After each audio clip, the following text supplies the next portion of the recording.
नेता म्हणजे नेतृत्व करणारी व्यक्ती. नेता चांगला असेल तर गाव, तालुकाच काय तर जगत्या देशाचा विकास होतो.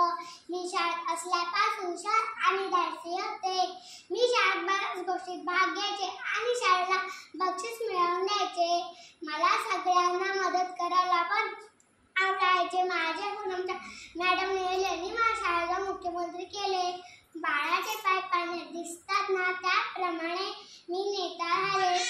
मला देशासाठी काहीतरी करायचे होते म्हणून मी संघात गेले. तिथे असताना आम्ही गावोगावी फिरायचो. गाव स्वच्छ करणे, अंधश्रद्धा निर्मूलन करणे, गाव विकासाच्या योजना राबविणे, लोकांमध्ये देशाबद्दल आदर प्रेम निर्माण करणे अशी कामे आम्ही केली.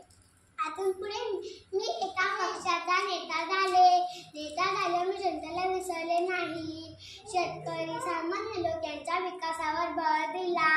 गरिबांना वीज बिल दर कमी करणे इत्यादी गोष्टी केल्या. मेक इन इंडिया मार्फत भारतात मोठे औद्योगिक क्रांती विनाचा हातभार लावला. मी एक स्त्री आहे म्हणून मी कधीच मागे हटले नाही, कधीच घाबरले नाही. माझे आई वडील, माझे गाव नेहमी माझ्या पाठीशी उभे राहिले.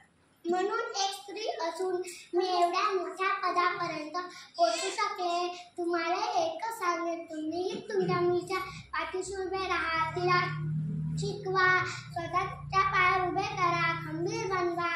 मी अशी महाराष्ट्र कन्या धरणारे ते वीरांता,